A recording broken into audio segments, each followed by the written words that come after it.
হাম ও উপসর্গে প্রাণ গেল আরো 10 জনের। ঈদের পর বাড়তে পারে প্রকোপ, গণজমায়েত থেকে সংক্রমণ ছড়ানোর শঙ্কা। সারা বাংলাদেশ জুড়ে যদি চিকিৎসক নার্সদের ট্রেনিং দেওয়া যেত, তাহলে এই যে ঢাকা কেন্দ্রিক যে আমাদের পুরো চিকিৎসাটা, সেটা ঢাকার বাইরেও হতে পারে। ঈদের দ্বিতীয় দিনেও পশু কোরবানি দিয়েছেন অনেকে। এবারও চামড়ার কাঙ্ক্ষিত দাম না পেয়ে হতাশ মৌসুমী ব্যবসায়ী। 2500 টাকা দাম চাইছি, ওনারা দাম বলতেছে 2000 টাকা। সার বিক্রি করলাম 900 টাকা করে, আর গাভী 350 টাকা। লবণের দাম বেশি হওয়ার কারণে চামড়ার দামটা একটু বেড়ে যাচ্ছে। পর্যটন স্পটগুলোতে ভিড় বেড়েছে ভ্রমণ পিপাসুদের। পরিবার পরিজন নিয়ে উপভোগ করছেন প্রাকৃতিক সৌন্দর্য। বৌদ্ধ মন্দির গেছি আর এখন এখানে আসছি, মেঘলা আসছি। অনেক সুন্দর জায়গা, পরিবেশ অনেক ভালো। স্পটে এসে অনেক ভালো লাগবে। এখানে ঝুলন্ত ব্রিজ, কায়াকিং, জিপলাইন আরো অনেক কিছু আছে। এখানে ঝুলন্ত ব্রিজে উঠেছি, অনেক ভালো লেগেছে। অনেক ভালো লাগছে, স্রোত নদী সব অনেক ভালো লাগছে আমাদের। আখাউড়া ইমিগ্রেশনে ভ্রমণ কর আদায় অনিয়ম, একই নম্বরে চালান একাধিক যাত্রীকে দিয়ে রাজস্ব আত্মসাৎ। যমুনা টিভির প্রতিবেদনের পর ব্যাংকের 2 কর্মকর্তা সহ 4 জনকে প্রত্যাহার।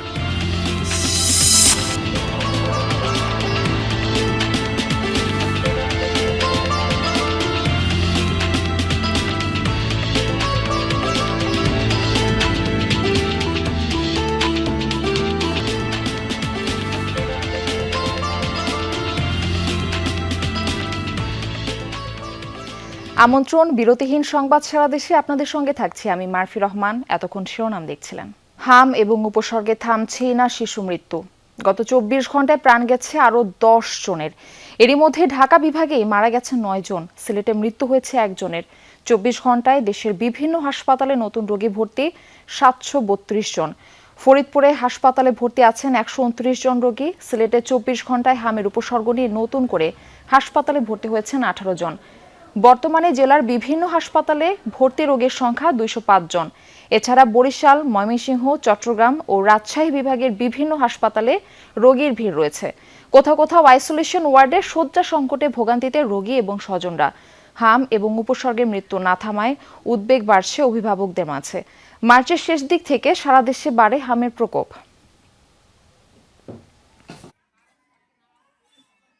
জ্বর ছিল, চোখ লাল হয়ে গেছিল, গালতে ঘা বেরোইছিল। তারপর ডাক্তার দেখাতে আইছিলাম, 2-1টা গুটি উঠছিল। বাচ্চা এখন আগের থেকে অনেকটা সুস্থ, কিন্তু এই ঠান্ডাটা একটু আক্রান্ত বেশি। ঠান্ডা কাশি, তারপরে মুখ দিয়ে গোটা গোটা হয়ে গেছিল, চোখ ফুলে গেছিল। ওর এই যে 9 মাস টিকা দেওয়া হয় নাই, এই মাসে দেওয়ার কথা। হাম পরিস্থিতির খবর জানাতে ফরিদপুর থেকে আমাদের সঙ্গে যুক্ত হচ্ছেন সহকর্মী তরিকুল ইসলাম হিমেল। হিমেল, এই যে প্রতিদিনই শিশু মৃত্যু হচ্ছে হামের উপসর্গ নিয়ে, চিকিৎসকরা এই বিষয়ে কি বলছেন? এই মৃত্যুর মিছিল কেন এখনো ঠেকানো যাচ্ছে না? মারফি, তার আগে একটু বলি যে ফরিদপুরের যে সরকারি 2টি হসপিটাল রয়েছে, ফরিদপুর মেডিকেল কলেজ হাসপাতাল এবং ফরিদপুর জেনারেল হাসপাতাল, এই 2 হাসপাতালে কিন্তু যে হামের জন্য বিশেষায়িত যে ইউনিট খোলা হয়েছে, সেই তারই একটা ইউনিটে দাঁড়িয়ে রয়েছে। আমি দুপুরেও এই ইউনিটটিতে এসেছিলাম সংবাদ সংগ্রহের কাজে।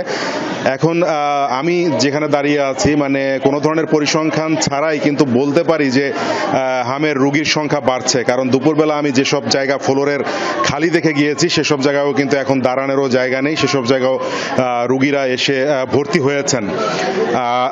একটি বিষয় যে আমি চিকিৎসকদের সাথে যতটুকু কথা বলেছি, আপনি জানেন যে ঈদুল আজহা গিয়েছে গতকালকে, ঈদের ছুটি চলছে। চিকিৎসক এবং অন্যান্য যে জনবল রয়েছে তাদের যে ছুটি সংক্রান্তর কারণে কিন্তু হসপিটালে তাদের উপস্থিতি কম, কিন্তু রোগীর চাপ কিন্তু বাড়ছে। তো তারপরও তারা যেটি জানিয়েছেন যে হামের চিকিৎসা নিতে যেসব শিশুরা আসছেন তাদের বেশিরভাগই কিন্তু বয়সটা একটু কম, এবং তারা যে হামের যে টিকা, এই টিকাটি এখনো পাননি বা অনেকে গাফলতি করে নেননি বা টিকা ছিল না, এসব কথা তারা জানিয়েছেন চিকিৎসকদের। এই এই এই এই যে বিষয়টি কিন্তু চিকিৎসকরা আমাদেরকে জানিয়েছেন। এই মুহূর্তে যে ফরিদপুরের যে হসপিটালগুলো রয়েছে সেই হসপিটালগুলোতে কিন্তু আপনার শুধুমাত্র ফরিদপুর না, বৃহত্তর ফরিদপুর, গোপালগঞ্জ, মাগুরা, মাদারীপুর, রাজবাড়ী, যশোর, ফরিদপুর এই জেলাগুলোর কিন্তু রোগী ভর্তি রয়েছে এবং ফরিদপুর এই পর্যন্ত 1 জানুয়ারি থেকে এই পর্যন্ত 16 জন রোগী হাম এর উপসর্গ নিয়ে মারা গিয়েছেন। গত 24 ঘন্টায় 2 জন মারা গিয়েছেন এবং 1731 জন রোগী চিকিৎসা নিয়ে হাসপাতাল থেকে ডিসচার্জ নিয়েছেন। মারফি। হিমেল, আপনাকে ধন্যবাদ জানাচ্ছি আমাদের সঙ্গে যুক্ত হওয়ার জন্য। আরও বাড়তে পারে হামের প্রকোপ। শঙ্কার বিষয় হলো এ নিয়ে কোনো আগাম সতর্কতাও নেই স্বাস্থ্য অধিদপ্তরের। নিজ নিজ জেলায় ভালো চিকিৎসা না পেয়ে বেশিরভাগই হচ্ছেন ঢাকামুখী। মার্চ থেকে শুরু হওয়া সংক্রমণে এখনো পর্যন্ত 565 জনের প্রাণ গেছে, যাদের বেশিরভাগই শিশু। আক্রান্তের সংখ্যা কমপক্ষে 65,000। রাব্বি শেখের ক্যামেরায় সুমাইয়া ঐশীর রিপোর্ট। বাড়ি ফেরার এই ঢলে বইছে আনন্দের বন্যা। প্রিয়জনদের সাথে ঈদ করতে এবার ঢাকা ছাড়ছেন প্রায় 1.5 কোটি মানুষ। তবে বাড়ি ফেরার উচ্ছ্বাসের আড়ালেই দানা বাঁধছে ভয়ানক শঙ্কা, হামের উচ্চ প্রাদুর্ভাব।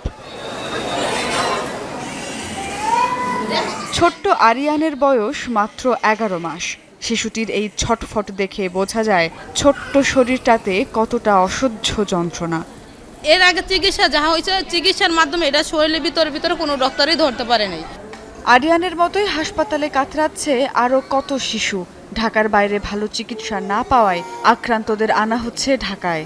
সিরাজপুর দেখাইছি, ওখানে ভালো করে হয় না। তারপরে মাদারীপুরে গেছি, মাদারীপুর দেখাইছি, কিলিংয়ে হয় না, এবার গেছি সদরে। ওখানে মাত্র 2 জন নার্স আছে, তারা পর্যাপ্ত পরিমাণে কোনো ট্রিটমেন্ট দিতে পারে না এবং হসপিটাল খুবই নোংরা। এখানে ট্রিটমেন্ট ভালোই পাচ্ছি, কিন্তু ওখানে তত পাই নাই, মানে সিট পাই নাই, আমাদেরকে এখানে পাঠিয়ে দিছে।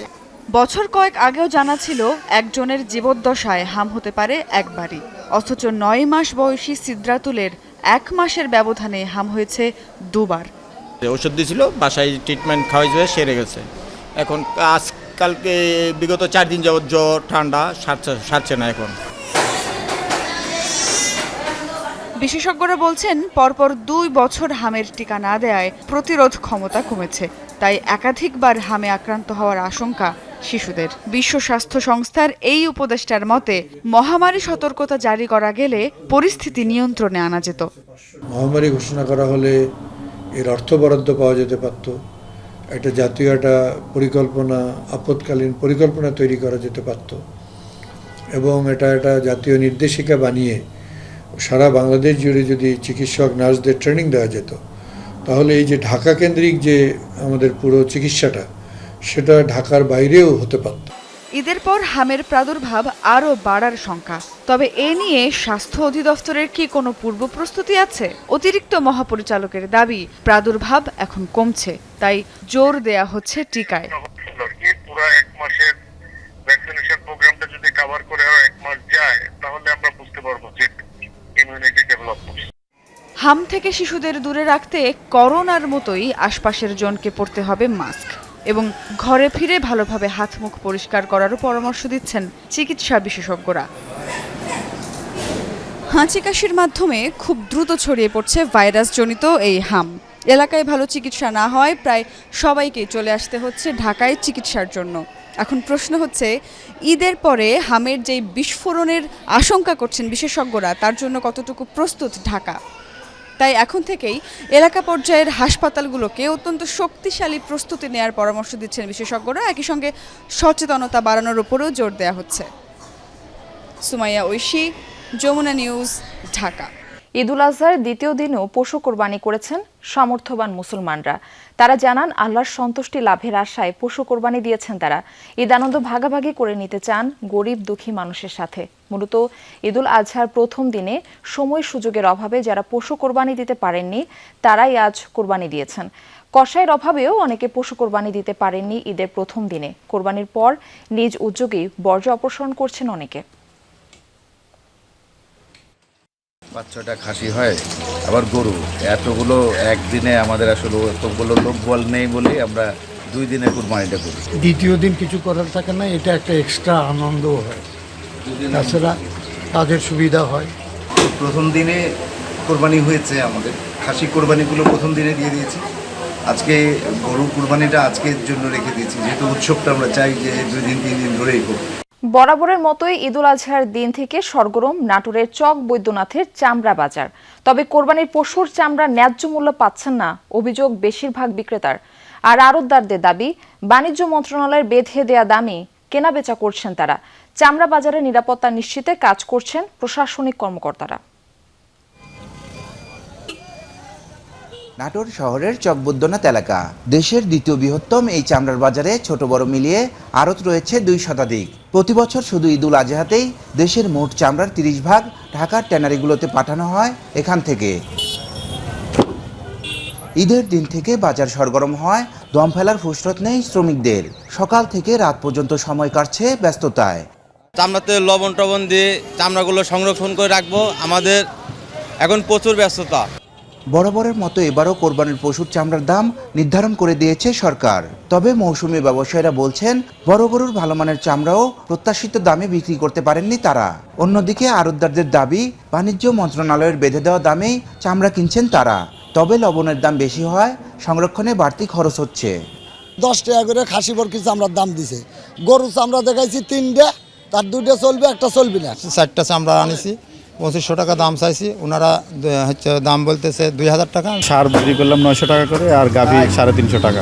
লবণের দাম বেশি হওয়ার কারণে চামড়ার দামটা একটু বেড়ে যাচ্ছে। যেটা আমাদের ইয়ার মধ্যে আয়ত্তের মধ্যে হচ্ছে সেটা নিচ্ছি, যেটা হচ্ছে না সেটা আরেকজন দিচ্ছে। ল্যাম্পিং চামড়াগুলো যখন নিয়ে আসতেছে তখন হচ্ছে আমরা এই চামড়াগুলো নিচ্ছি না, তখন ওনারা ক্ষতিগ্রস্ত হচ্ছে। চামড়া ব্যবসায়ী গ্রুপের নেতাদের দাবি, ন্যায্য দামেই কোরবানির পশুর চামড়া কেনাবেচা হচ্ছে। সপ্তাহখানেক পর থেকেই উত্তর ও দক্ষিণাঞ্চলের অন্তত 35 থেকে 40 জেলার চামড়া আসবে এই বাজারে। গোটা মার্কেটে যারা আড়তদার তারা ন্যায্য দামই দেয়, বিশেষ করে গরিব মিসকিনের হক মারে না। সরকার যে একটা মূল্য নির্ধারণ করেছে, আমরা যথাযথ সম্মান প্রদর্শন করে সেই মূল্যতে চামড়া কেনার প্রচেষ্টা চালিয়ে যাচ্ছি। আশা করি আমাদের এখানে কোনো ধরনের চামড়াতে সিন্ডিকেট হবে না। জেলা প্রশাসক জানান, কেনাবেচা থেকে শুরু করে সার্বিক বিষয়ে প্রশাসনের নজরদারি অব্যাহত আছে। প্রশিক্ষণ দেওয়া হয়েছে চামড়াতে কিভাবে যথাযথভাবে লবণ দিয়ে চামড়া সংরক্ষণ করা যায়। এছাড়া আমাদের আড়তের ম্যানেজমেন্টের জন্য প্রপার সুষ্ঠু ব্যবস্থাপনার জন্য ইতিমধ্যেই আমাদের ম্যাজিস্ট্রেট নিয়োগ করা হয়েছে। ঈদের দিন থেকেই ক্রেতা বিক্রেতার হাঁকডাকে মুখরিত হয়ে উঠেছে দেশের দ্বিতীয় বৃহত্তম এই চামড়া বাজারটি। মৌসুমী ব্যবসায়ীরা বলছেন, তারা চামড়ার প্রত্যাশিত দাম পাচ্ছেন না। অন্যদিকে আড়তদাররা বলছেন, তারা সরকার নির্ধারিত দামেই চামড়া কিনছেন। সপ্তাহখানেক পর থেকেই দেশের 30 থেকে 35টি জেলার লবণযুক্ত চামড়া এখানে আসবে। সেই সাথে এই বাজারটি আরও সরগরম হয়ে উঠবে। নাজমুল হাসান, যমুনা নিউজ, নাটোর। ঈদের টানা ছুটিতে দেশের পর্যটন স্পটগুলোয় বেড়েছে ভ্রমণ পিপাসুদের ভিড়। কক্সবাজার ও 3 পার্বত্য জেলার পাশাপাশি সিলেট সহ দেশের অন্যান্য জেলার দর্শনীয় স্থানগুলোতেও বেড়েছে পর্যটকদের পদচারণা। এছাড়া পরিবার পরিজন নিয়ে পার্ক সহ বিভিন্ন বিনোদন কেন্দ্রে যাচ্ছেন অনেকে। ঈদের ছুটিতে ভ্রমণ পিপাসুদের পদচারণায় মুখর পর্যটন নগরী কক্সবাজার। পরিবার পরিজন বন্ধু বান্ধব নিয়ে সমুদ্র স্নানে মেতেছেন সব বয়সী মানুষ। সৈকতের কলাতলি, লাবণী, সুগন্ধা পয়েন্টের পাশাপাশি কেউ কেউ ঘুরে বেড়াচ্ছেন ইনানি আর হিমছড়িতেও। পর্যটকদের নিরাপত্তা নিশ্চিতে বাড়ানো হয়েছে আইনশৃঙ্খলা বাহিনীর তৎপরতা। পড়াশোনার অনেক সমস্যা ছিল, এবং তারপরে একদম ফ্রিলি আজকে আমরা ঘুরছি, এত লোক দেখে অনেক ভালো লাগছে। স্রোত, নদী সব। 1 মাস ধরে প্ল্যান করছে পরীক্ষার জন্য, 4 বছর আগে আসছি। আমার 2 বেবি, আমার হাজবেন্ড আসছে, এসে খুবই ভালো লাগছে, খুবই সুন্দর পরিবেশ। তবে হোটেল মোটেলের মালিকরা বলছেন, পর্যটকদের সংখ্যা বাড়লেও তা আশানুরূপ নয়। বুকিং হয়েছে 60% মতো। আশা করেছিলাম এই ঈদুল আজহাতে প্রথম 5 দিন আমরা 100% বুকিং কনফার্ম হবে, তবে সেই তুলনায় এখন দেখা যাচ্ছে যে আমাদের মাত্র 60% বুকিং কনফার্ম হয়েছে। নাগরিক জীবনের ক্লান্তি দূর করতে অনেকেই ছুটেছেন 3 পার্বত্য জেলায়। পাহাড়ের আঁকাবাঁকা পথ আর মেঘে ঢাকা প্রকৃতির মাঝে পরিবার বন্ধু বান্ধব নিয়ে ঘুরছেন পর্যটকরা। ভিড় রয়েছে পাহাড়ের বিভিন্ন পর্যটন স্পটে। ফ্যামিলি নিয়ে আসছি ঘুরতে ঈদের সময়। এখানে অনেক সুন্দর পরিবেশ, অনেক সুন্দর জায়গা, পরিবেশ অনেক ভালো, মানুষজন মোটামুটি ভালো, হেল্পফুল। দেশের নানা প্রান্ত থেকে সিলেটের সাদা পাথর, জাফলং, রাতারগুল সহ দর্শনীয় স্থানগুলোতে ভিড় জমিয়েছেন পর্যটকরা। উপভোগ করছেন প্রকৃতির অপার সৌন্দর্য। সাদা পাথর বয়ে যাচ্ছে আর পানিটা এত ঠান্ডা, মানে খুব সুন্দর একটা পরিবেশে আমি আমার ফ্যামিলি নিয়ে এখানে আসছি। প্রাকৃতিক সৌন্দর্যটা বেশি ভালো লাগছে। পাহাড়, প্রচন্ড গরমে ঠান্ডার জন্য ভাই এখানে বসে আছি, আর চারিদিকে সবুজ পাথরের মধ্যখানে শান্তি। এদিকে ঈদুল আজহার দ্বিতীয় দিনেও আশানুরূপ পর্যটক নেই পটুয়াখালীর সাগরকন্যা খ্যাত কুয়াকাটায়। এতে হতাশ পর্যটন সংশ্লিষ্টরা। সব জায়গায় আমাদের যেসব স্পটে আমাদের পর্যটকদের আনাগোনা ঘটে, অতিরিক্ত পুলিশ মোতায়েন রয়েছে, সাদা পোশাকধারী পুলিশ মোতায়েন রয়েছে, যাতে কোনো ধরনের অপ্রীতিকর ঘটনা ঘটলে আমরা সাথে সাথে ব্যবস্থা নিতে পারি। এছাড়া ঈদের ছুটিতে জমজমাট হয়ে উঠেছে দেশের বিভিন্ন পার্ক, চিড়িয়াখানা সহ বিনোদন কেন্দ্রগুলো। অনাকাঙ্ক্ষিত ঘটনা এড়াতে জোরদার করা হয়েছে নিরাপত্তা ব্যবস্থা। সাইফ আহমেদ, যমুনা নিউজ। বিনোদন কেন্দ্রের আরো খবর আমরা জানবো। নরসিংদী থেকে আমাদের সঙ্গে যুক্ত হচ্ছেন সহকর্মী আয়ুব খান সরকার। আয়ুব, আজকে তো ঈদের দ্বিতীয় দিন, তো আজকে দর্শনার্থীদের ভিড় কেমন দেখছেন পার্কগুলোতে? মারফি, ঈদের এই দ্বিতীয় দিনে পরন্ত বিকেলে আপনাকে ঈদের শুভেচ্ছা। তো এখানে আসলে এখন পরন্ত বিকেল, যারা পার্কে ঘুরতে এসেছেন তারা আসলে কেউ ঘুরছেন, কেউ বা বিশ্রাম নিচ্ছেন, সেলফি তুলছেন। আসলে ঈদের আনন্দকে ভাগাভাগি করতে পরিবার পরিজন নিয়ে যে আনন্দটুকু উপভোগ করা প্রয়োজন সবটুকুই কিন্তু তারা এখানে করছেন। আর মারফি, এখানে কিন্তু এই পার্কটিতে ছোট বড় মিলিয়ে কিন্তু 40টি রাইড এখানে রয়েছেন, যে রাইডগুলোতে আসলে তারা আনন্দ নিচ্ছেন, উপভোগ করছেন এই রাইডগুলোতে চড়ে এখানে। আর এখানকার এই পার্কের জনপ্রিয় রাইড হচ্ছে ওয়াটার পার্ক। তো এখানেও কিন্তু দেশের বিভিন্ন প্রান্ত থেকে এখানে কিন্তু দর্শনার্থীরা আসছেন, তাদের পরিবার পরিজন বাচ্চা নিয়ে আসলে এখানে তারা বিভিন্ন ধরনের আনন্দের এক মিশ্রিত একটি আনন্দ এখানে উপভোগ করছেন। যেহেতু আজকে ঈদের দ্বিতীয় দিন, আপনি জানেন যে ঈদের এই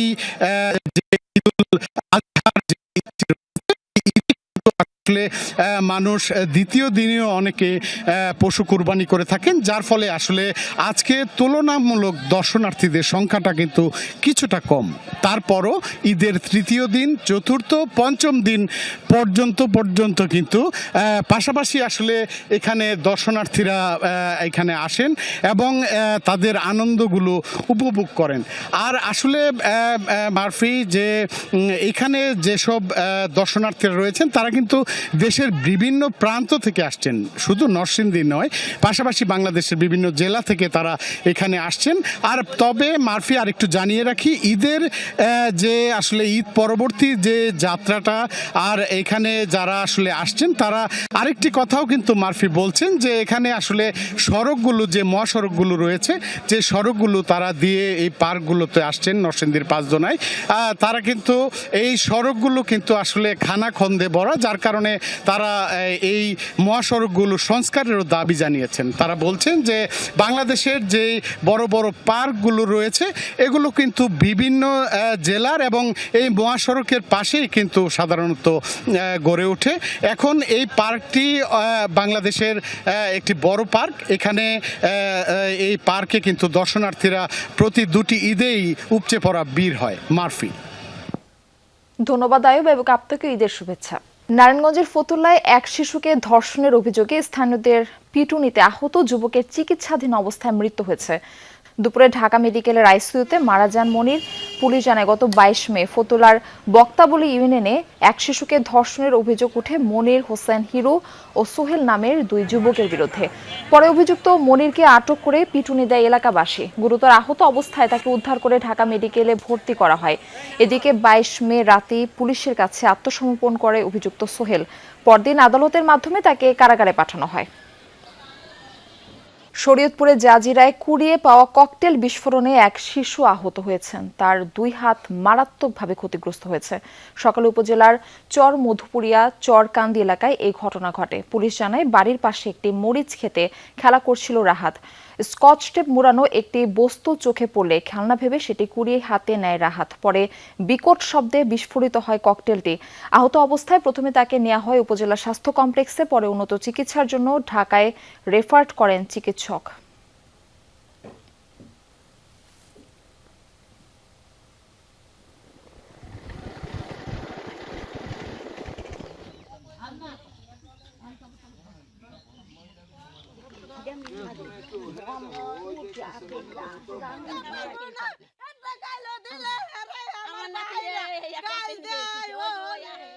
বাংলাদেশ ভারত সীমান্তের অন্যতম ব্যস্ত চেকপোস্ট ব্রাহ্মণবাড়িয়ার আখাউড়া আন্তর্জাতিক ইমিগ্রেশন। প্রতিদিন শত শত যাত্রী এই পথ ব্যবহার করলেও ভ্রমণ কর আদায়ের নামে সেখানে চলছে অনিয়ম, হয়রানি এমন অভিযোগ যাত্রীদের।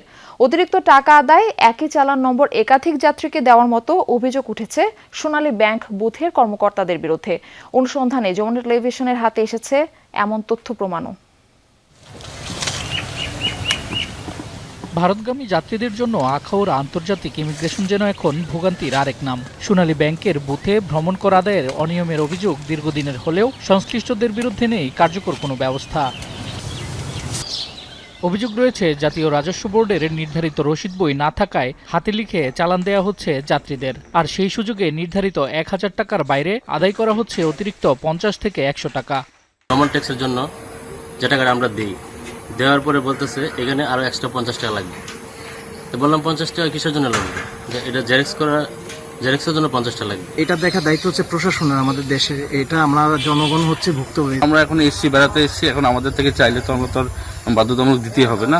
এছাড়া একই নম্বরে ট্রাভেল ট্যাক্স চালান একাধিক যাত্রীকে দিয়ে আত্মসাৎ করা হচ্ছে সরকারি রাজস্ব। যমুনা টেলিভিশনের হাতে আসা চালানের কপি ও ভিডিও ফুটেজে মিলেছে এমন অনিয়মের প্রমাণ। অভিযোগের তীর সোনালী ব্যাংক বুথের কিছু কর্মকর্তা ও নিরাপত্তা কর্মীর বিরুদ্ধে। 1000 টাকা হলো ট্রাভেল ট্যাক্স। 1000 টাকার পর 100 টাকা 50 টাকা নেওয়ার কারণটা কি আমাকে বলেন? 100 টাকা 50 টাকা তো নিচ্ছি 10 টাকা 20 টাকা। কেন নিবেন আপনি 10 টাকা 20 টাকা? সেটা ফটোকপির টাকা। এই কথা কে বলছে আপনাকে? আপনাকে কে বললো? আমি কাস্টমসে বলছি, কাস্টম থেকে আপনাকে টাকা নেওয়ার এই অনুমতি কে দিয়েছে আপনাকে? এদিকে তাকান, আপনাকে অনুমতি কে দিল? আমি আমার স্যারকে ফোন দিচ্ছি, উনি আসুক। প্রতিদিন প্রায় 350 থেকে 400 পাসপোর্টধারী যাত্রী এই পথ ব্যবহার করেন, কিন্তু অনলাইনে দেয়া ভ্রমণ করের চালান গ্রহণ না করায় চরম ভোগান্তি হচ্ছে যাত্রীদের। অনলাইন ভ্রমণ ট্যাক্স দিয়ে এসেছি, এখানে আসার পর কাস্টম অফিসে তারা বলছে এটা হবে না। ট্যাক্সের বইটা এটাও নেই, প্লাস এটা যদি অনলাইনে করা হতো তাহলে একটু সুবিধা হতো। অনলাইনে দেওয়া হতো তাহলে আমাদের সুবিধা হতো। এখন এখানে মনে হয় সরকার কিছু রাজস্ব হারাবে। অভিযোগ অস্বীকার করে ব্যাংক কর্তৃপক্ষ বলছে রসিদ বই সংকটের বিষয়টি 2 মাস আগেই রাজস্ব বোর্ডকে জানানো হলেও ব্যবস্থা নেওয়া হয়নি। এই ধরনের কোনো অভিযোগ আমি পাইনি, যদি পাই সামনে পেলে অবশ্যই ব্যবস্থা নেব।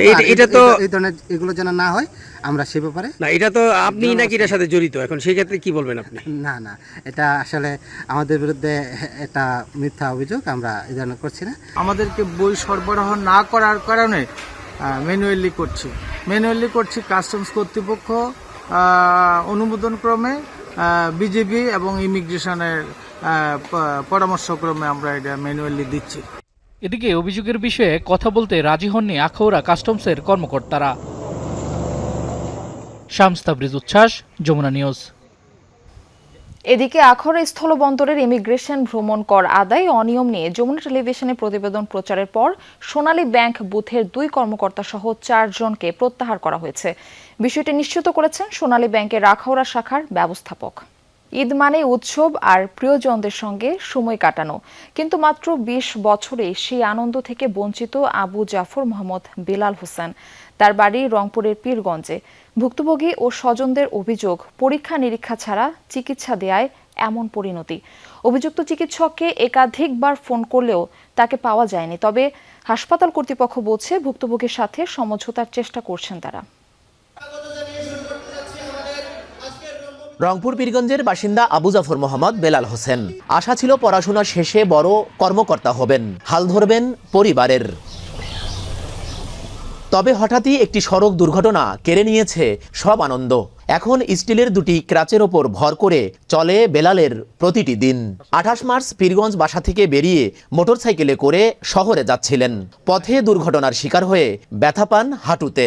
পরবর্তীতে উপজেলা স্বাস্থ্য কমপ্লেক্সে প্রাথমিক চিকিৎসার পর যান মিঠাপুকুরের রয়্যাল হেলথ সিটি হসপিটালে ডাক্তার উত্তম কুমার রায়ের কাছে।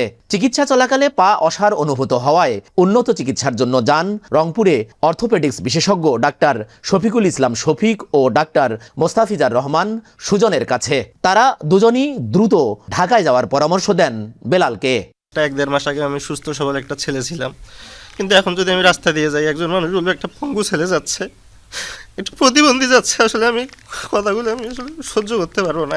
6 এপ্রিল জাতীয় হৃদরোগ ইনস্টিটিউটে আনা হলে বেলালকে পাঠানো হয় জাতীয় অর্থোপেডিক্স হাসপাতাল ও পুনর্বাসন কেন্দ্রে। পরীক্ষায় ধরা পড়ে ভুল চিকিৎসায় পায়ে পচন ধরেছে।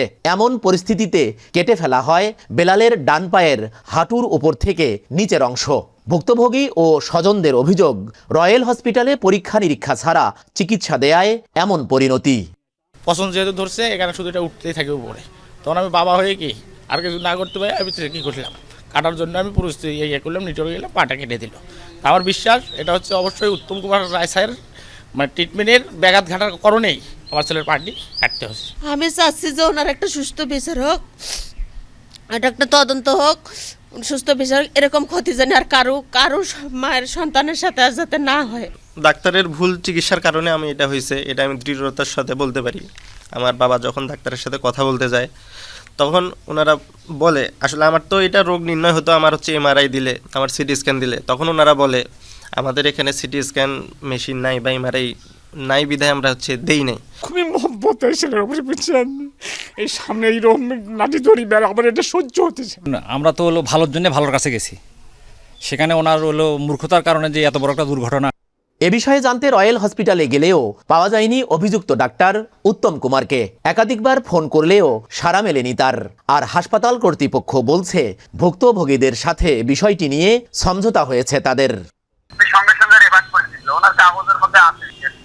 যাই হোক, পরবর্তীতে মানে উনি একটা মানবিক ব্যাপারের কথা বলছিল, ওই ছেলেটা যেটা প্লাস্টিক পা নিতে অবশ্য এই জায়গায় একটা সিচুয়েশন হয়েছিল। পীরগঞ্জের জাহাঙ্গীরাবাদ এলাকার মকবুল হোসেন ও বুলবুলি দম্পতির 2 সন্তানের মধ্যে বড় বেলাল। চট্টগ্রামের বাংলাদেশ নৌবাহিনী কলেজ থেকে 2024 সালে HSC পাশ করে অনার্সে ভর্তি হন পীরগঞ্জ সরকারি শাহ আব্দুর রব কলেজে। সরকার মাঝারুল মান্নান, যমুনা নিউজ, রংপুর। এই ছিল সংবাদ সারা দেশে।